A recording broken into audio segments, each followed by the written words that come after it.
오늘은 백의리 총이라고 하는 이 연천군에 있는 이 현무암 밑에 이 한탄강의 어떤 이 뭐라고 합니까? 퇴적층이라고 그러죠.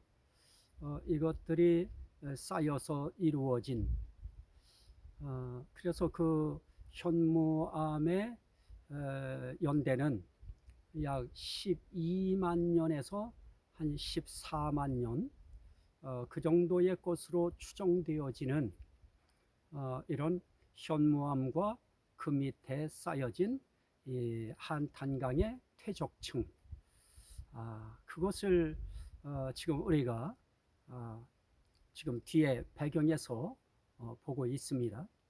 자, 오늘은 야외에 나와서 이 성령론에 대해서 함께 은혜를 나누려고 합니다.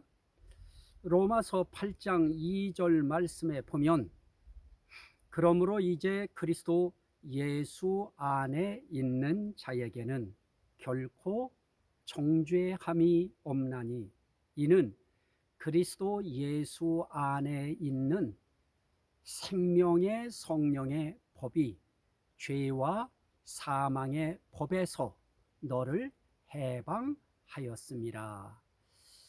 이런 말씀을 하고 있습니다. 여기에 저는 성령의 속성적 이름, 성령에도 그 성령의 속성을 나타내는 이름이 있습니다.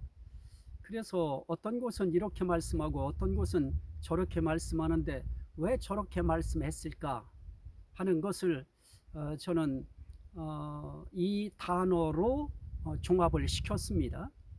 성령의 속성적 이름. 그 이름 가운데에 생명의 성령, 이게 중요하죠. 생명의 성령, 또 뭐 은혜의 성령, 이런 표현들이 또 이제 앞으로 나오게 되어집니다. 그건 그때 말씀드리겠습니다. 어쨌든 오늘은 이 생명성, 이게 중요합니다. 이게 성령의 속성 가운데 아주 중요한 그런 속성이 되겠습니다. 그래서 생명의 성령이라 이렇게 말씀을 하고 있습니다. 그래서 성령은 어떤 성령이냐? 생명의 성령이다. 그러면 그 생명의 성령에 대해서 말씀드릴 때 반드시 짚어야 하는 것은 성령의 이 삼위적 이 생명성에 대해서 먼저 말씀을 드려야 되겠습니다. 우리가 그 시편 42편 8절 말씀에 보면 고라자손의 교훈에 대해서 나오면서 마스기랴라고 하는 이름으로 표현되어 있는데요. 지도자를 따라서 인도자를 따라서 부르는 그러한 교훈 찬양인데요. 자, 오늘 이 말씀 시편 42편 8절 말씀에 보면 하나님에 대해서도 이렇게 말씀합니다. 낮에는 여호와께서 그 인자함을 베푸시고 밤에는 그 찬송이 내게 있어 생명의 하나님께 기도하리이다. 그럽니다. 자, 여기에 낮에 하나님이 인자함을 베푸시고 그 인자함을 베푸신 그것을 밤에는 그에 대한 감사한 마음에서 일어나는 찬송이 내게 있어 그럽니다. 그 찬송을 하면서 그냥 끝나는 것이 아닙니다. 찬송과 더불어서 생명의 하나님께 기도하리로다 그럽니다.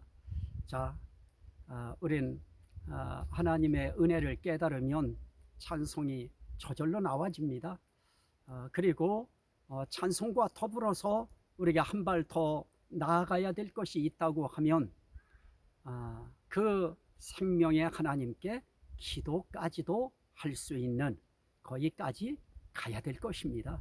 자, 다른 뭐 기도니 찬송이니 이런 부분들은 지금 말씀드릴 부분은 아닌 것 같습니다. 저는 여기에서 하나님도 생명의 하나님이시다. 성부 하나님, 그 하나님은 생명의 하나님이시다. 자, 또 제가 말씀드리려고 하는 것은 사도행전 3장 14절 15절 말씀에 보면 너희가 거룩하고 의로운 일을 거부하고 도리어 살인한 자를 놓아 주었으며 생명의 주를 죽였도다. 그럽니다. 자, 이스라엘 백성들이, 유대인들이 의로우신 생명의 주를 오히려 죽도록 버려두고, 그리고 어떻게 합니까? 결국 생명의 주를 그들이 죽입니다. 그리고 불의한 강도를 놓아주게 합니다. 바라바는 놓아주고 예수는 십자가에 매소서 하고 그들이 아우성을 쳤습니다. 자, 여기에 우리 예수님에 대해서 분명히 이건 말씀한 겁니다. 그 예수님을 뭐라고 말씀하고 있습니까? 너희가 생명의 주를 죽였도다. 자, 생명의 하나님, 또 생명의 주 예수 그리스도이십니다. 그리고 또 골로새서 3장 4절 말씀에 보면 골로새서 3장 4절에 우리 생명이신 그리스도께서 나타나실 때에 너희도 그와 함께 영광 중에 나타나리라. 그럽니다. 여기에 우리 생명이신 그리스도.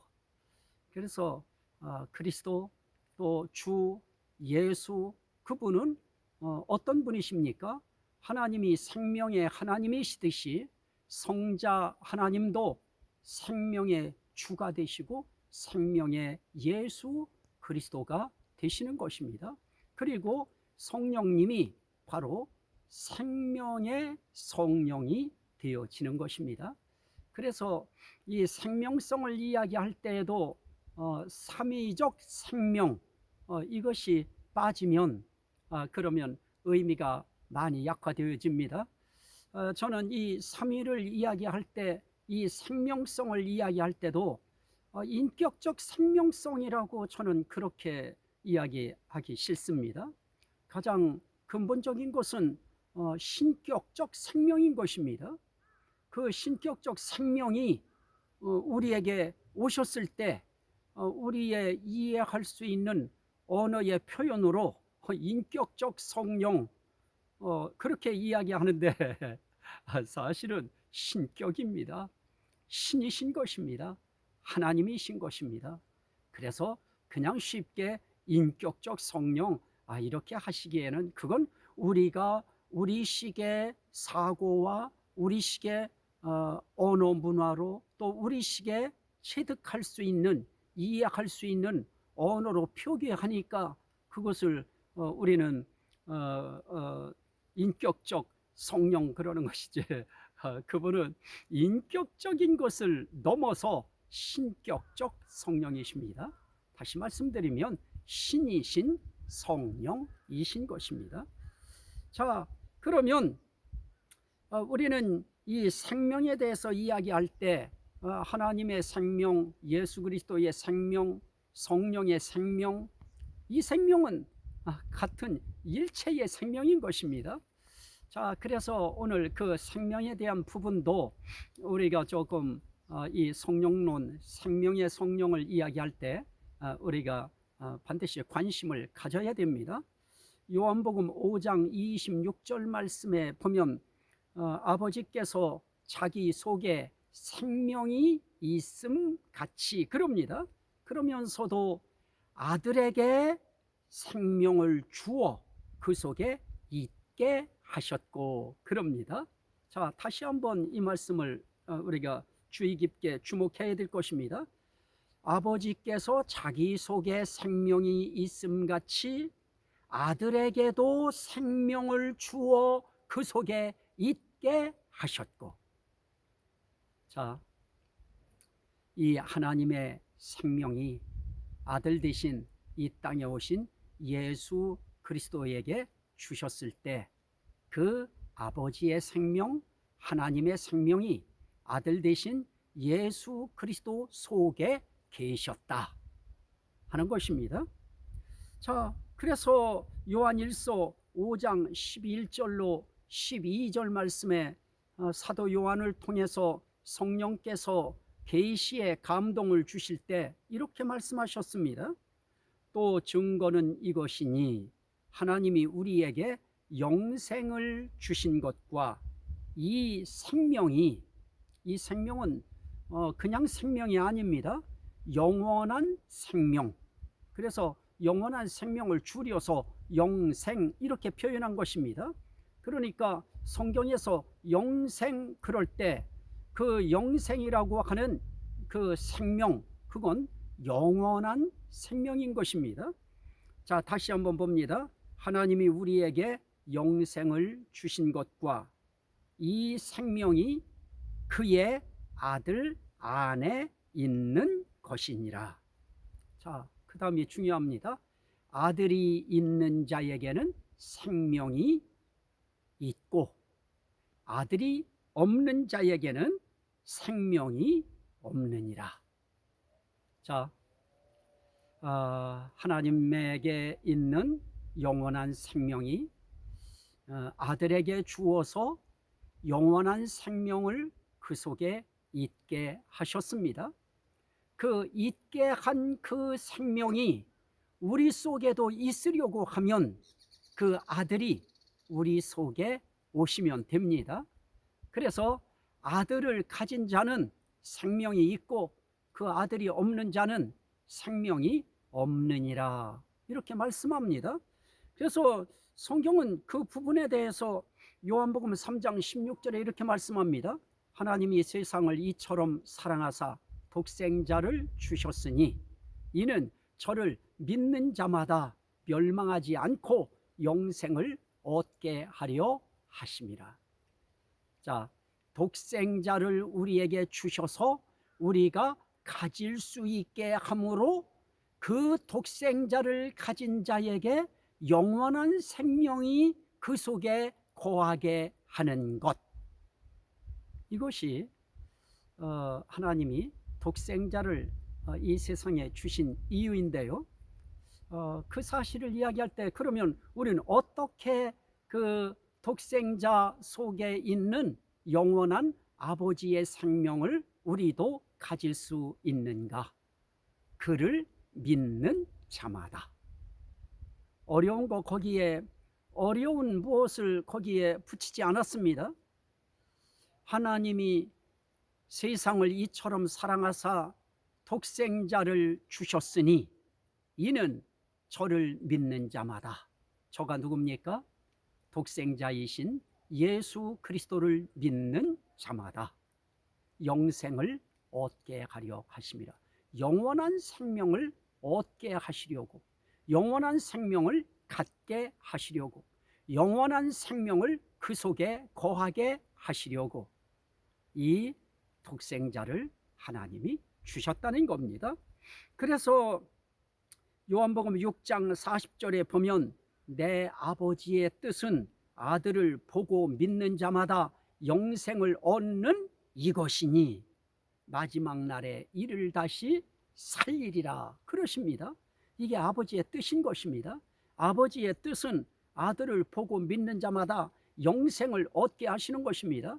아들을 보고 믿는 자마다 영원한 생명을 얻게 하시는 것입니다. 그 사실에 대해서 요한복음 6장 57절 말씀에는 그렇게 말씀합니다. 내가 아버지로 말미암아 사는 것 같이 나를 먹는 그 사람도 나로 말미암아 살리라.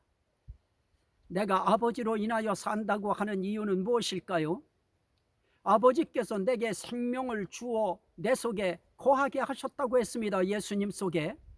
그 아버지의 생명을 받았기 때문에 아버지로 인하여 그는 살게 되어지는 것입니다. 마찬가지로 나를 먹는 그 사람도, 그러면 예수 그리스도를 먹는다고 표현할 때 성경은 이렇게 말씀합니다. 요한복음 6장 33절 말씀에 보면 하나님의 떡은 하늘에서 내려 세상에 생명을 주는 것이니라. 하늘에서 떡을 내려서 세상에 생명을 주시겠다는 것입니다. 그런데 하늘에서 내린 떡이 뭐냐? 예수님은 이렇게 말씀합니다. 요한복음 6장 51절 말씀에 나는 하늘에서 내려온 살아있는 떡이니 사람이 이 떡을 먹으면 영생하리라. 나는 하늘에서 내려온 살아있는 떡이다. 그런데 그 하늘에서 내려올 때 그냥 내려오는 것이 아니고 하나님께서 그 떡을 세상에 내려주시는 것입니다. 하늘에서 내려주시는 것입니다. 그래서 세상에 생명을 주기 위한 떡으로 내려주신 것입니다. 그러면 이 떡을 먹으면 영생하리라. 결국 누구 먹는 것입니까? 예수 그리스도를 먹는 것입니다. 그래서 요한복음 6장 47절 48절 말씀에 보면 이렇게 기록하고 있습니다. 진실로 진실로 너희에게 이르노니 믿는 자는 영생을 가졌나니. 이게 중요합니다. 믿는 자는 영원한 생명을 가졌나니 내가 곧 생명의 떡이니라. 그러면서 이 생명의 떡이 무엇이냐?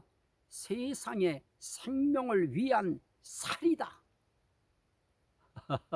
내 몸은 세상의 생명을 위한 살이다. 다시 말하면 내 몸은 믿는 자를 위한 생명의 살이다. 자, 여기서 우리가 알 수 있는 것은 우린 이 아버지의 생명, 아들의 생명, 성령의 생명, 이 생명을 우리는 누구를 통하여 얻는가? 아버지 하나님을 통하여 얻는데 우리는 한 가지 조건이 있습니다. 하나님이 보내신 독생자 생명의 떡이신 예수 그리스도를 먹으면, 먹는다는 말은 영접하는 것입니다. 믿는 것입니다. 그럴 때 그 생명이 그 속에 거한다. 그래서 그 아들이 있는 자에게는 생명이 있고 아들이 없는 자에게는 생명이 없고 오히려 하나님의 진노가 그 위에 머물러 있느니라. 그럽니다. 자, 여러분, 오늘 우리가 이렇게 이 아버지의 생명, 그리스도에게 주어진 생명, 또 그 아들을 통하여 우리에게 가지게 하는 그 생명, 그 생명이 바로 성령의 생명인 것입니다. 그러면 그것을 우리 속에 들어오게 하셔서 우리로 하여금 합법적으로 우리로 하여금 너는 이제부터 하나님의 자녀가 되었다. 너는 이제부터 예수 그리스도의 신부가 되었다 하는 것을 법적으로도 영의 세계에서 처리가 되어져야 됩니다. 왜 그렇습니까? 영의 세계에는 이때까지 두 가지의 법이 흘러왔습니다. 하나는 죄와 사망의 법입니다. 이건 믿지 않는 자들이 죄가 되어지고 죄 되어진 그들을 사망케 하고 사망케 되어진 그들을 영원한 사망인 지옥에 들어가게 하는 법, 이것이 바로 죄와 사망의 법입니다. 그런데 성령의 생명의 법이 있습니다. 생명의 성령의 법이 또 하나가 있습니다. 이 생명의 성령의 법은 예수 그리스도를 하나님의 독생자요 또 나의 구세주로 믿고 영접하고 믿는 자는 죄와 사망의 법에서 어떻게 하시느냐? 해방시켜요. 할렐루야. 죄와 사망의 법에서 해방시켜 주시지 아니하면 우린 모두가 그 죄의 법, 사망의 법에 걸려서 우리는 영원한 사망인 지옥에 반드시 들어가게 되어지는 것입니다. 이러한 자들을 위하여 이렇게 생명의 성령의 법을 제정하셔서 예수 그리스도를 믿는 자는 죄와 사망의 법에서 해방시키는 해방법을 하나님께서 생명의 성령의 법으로 제정해 주셨습니다. 이 하나님께 찬양과 영광의 박수를 올려드립니다. 할렐루야. 우리는 정말 이 하나님의 그 은혜와 사랑이 너무나 크고 감사할 수밖에 없는 것입니다. 그렇다면 어떻습니까? 이 땅에서 하나님께서 이 생명을 얻게 하기 위해서, 믿게 하기 위해서 반드시 거쳐야 하는 선결 조건이 있습니다. 사도행전 11장 8절입니다. 그런즉 하나님이 우리가 주 예수 그리스도를 믿을 때에 주신 것과 같은 선물을 그들에게도 주셨으니 내가 누구이기에 하나님을 능히 막겠느냐 하더라. 그들이 이 말을 듣고 잠잠하여 하나님께 영광을 돌려 이르되, 그 다음이 중요합니다. 그러면 하나님께서 이방인에게도 생명 얻는 회개를 주셨도다 하니라. 여기에 생명 얻는 회개가 나옵니다. 자, 생명 얻는 회개가 무엇일까요? 생명 얻는 회개의 과정을 우리가 반드시 거쳐야 되는데, 생명 얻는 회개가 무엇입니까? 우리가 그냥 운다고 그것이 생명 얻는 회개가 될까요? 그냥 가슴만 치고 안타까워하면서 눈물만 주룩주룩 흘린다고 생명 얻는 회개가 되겠습니까? 그렇지 않습니다. 생명 얻는 회개는 반드시 내가 죄와 사망의 법에 걸려서 영원한 사망인 지옥에 떨어질 수밖에 없었는데, 또 그렇게 떨어질 수밖에 없도록 내가 하나님 예수 그리스도를 믿지 아니하고 이때까지 거부해 왔는데, 지금부터 나는 예수 그리스도를 하나님의 독생자요 나의 구세주로, 나의 구원자로 믿습니다 하고 받아들일 때, 그것이 생명 얻는 회개입니다.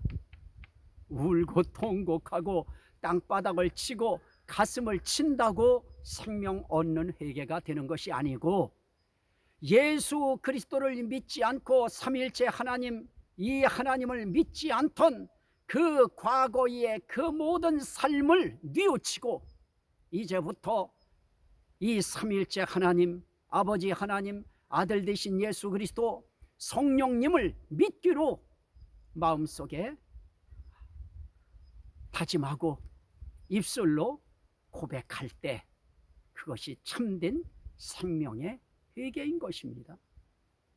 자, 이렇게 회개하면, 믿으면 바로 끝납니까? 또 하나의 절차가 남아 있습니다. 이것이 이루어져야 됩니다. 고린도 후서 4장 10절로 11절 말씀에 보면, 우리가 항상 예수의 죽음을 짊어짐은, 어디에 짊어져요? 몸에 짊어짐은, 예수의 죽음을 몸에 짊어짐은 누구 몸입니까? 자신들의 몸입니다. 내 몸에 짊어짐은 예수의 생명이 또한 우리 몸에 나타나게 하려 함이라. 다시 한번 그 다음 절을 봅니다. 11절, 고린도후서 4장 11절에 우리 살아있는 자가 항상 예수를 위하여 죽음에 넘겨짐은 예수의 생명이 또한 우리 죽을 육체에 나타나게 하려 함이라. 그런즉 사망은 우리 안에서 역사하고 생명은 너희 안에서 역사하느니라. 그럽니다. 자, 여기에 아주 중요한 표현이 있습니다. 이건 정말 우리가 예수님을 영접하고 예수 그리스도의 생명, 성령의 생명, 하나님의 생명을 우리 속에 갖게 되어지고 소유하게 되어지고, 그 생명을 우리가 소유했다 하더라도 우리의 삶 속엔 참으로 어려운 일들이 있습니다. 고통스러운 일들이 있습니다. 그럴 때 그 예수 그리스도의 참 그 예수 그리스도의 그 죽으심, 그 죽음, 그걸 내 몸으로 짊어진다고 하는 거, 이거 결코 그렇게 쉽지 않습니다. 여기서 이야기하는, 그러면 우리가 대체 예수의 죽음을 내 몸에 짊어지고 또 예수를 위하여 우리가 죽음에 넘겨진다고 하는 이 표현은 대체 무엇일까요? 그것은 고린도후서 4장 8절 9절 말씀에 그 의미가 있습니다. 자, 우리가 사방으로 우겨싸움을 당하여도 쌓이지 아니하며 답답한 일을 당하여도 낙심하지 아니하며 박해를 받아도 버림받지 아니하며 거꾸로 뜨림을 당하여도 망하지 아니하고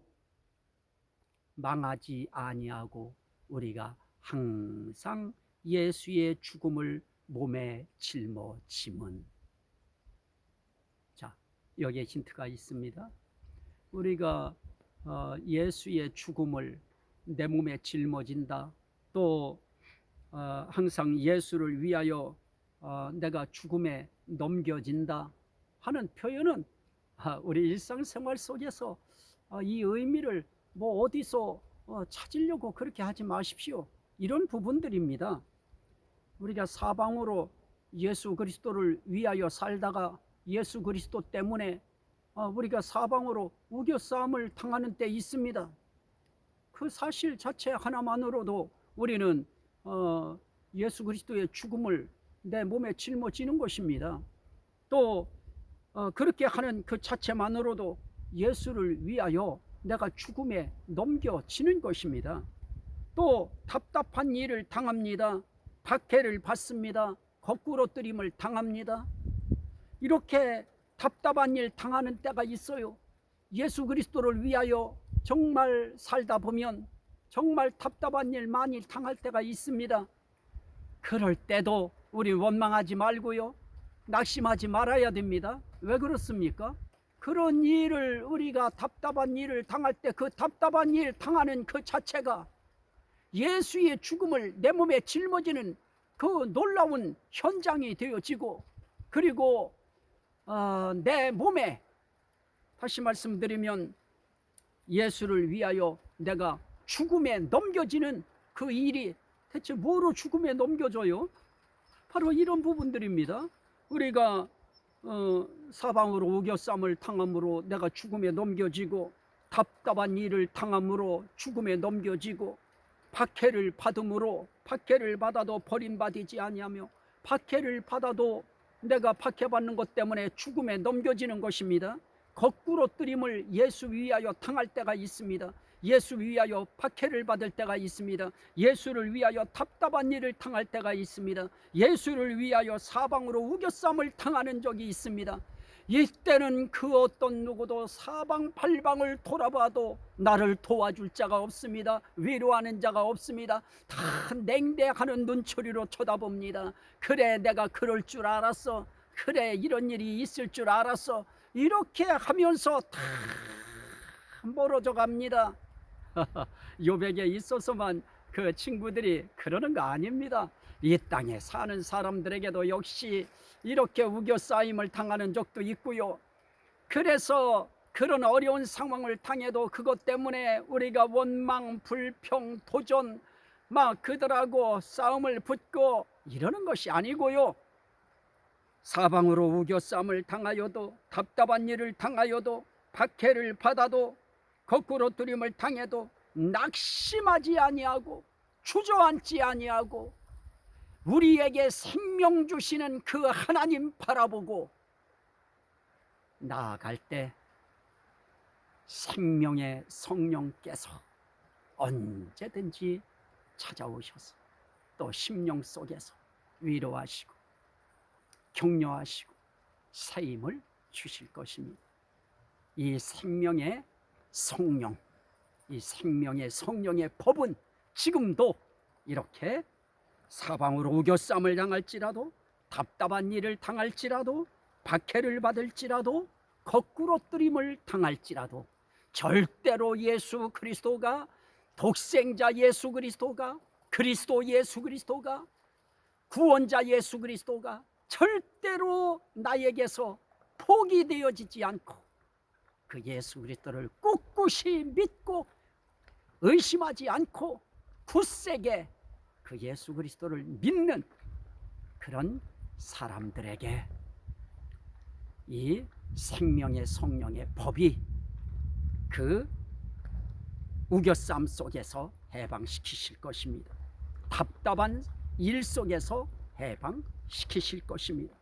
박해받는 상황 속에서 해방시키실 것입니다. 거꾸로 뜨림을 당하는 상황 속에서 해방시키실 것입니다.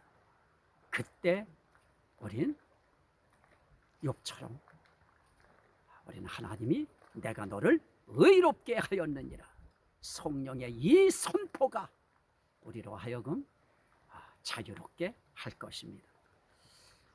이 해방시키시는 생명의 성령의 법의 역사는 하나님 나라에 가는 날까지 계속 되어질 것입니다.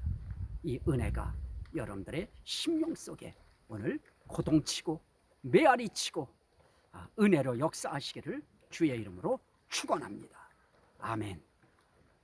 오늘 이 말씀이 들은 모든 심령들에게 생명이 되고 구원이 되고 은혜가 되고 능력이 되고 복이 되고 치료가 되고 회복이 되고 하나님께 영광이 되게 하옵소서. 예수 그리스도 이름으로 기도하옵나이다. 아멘. 할렐루야.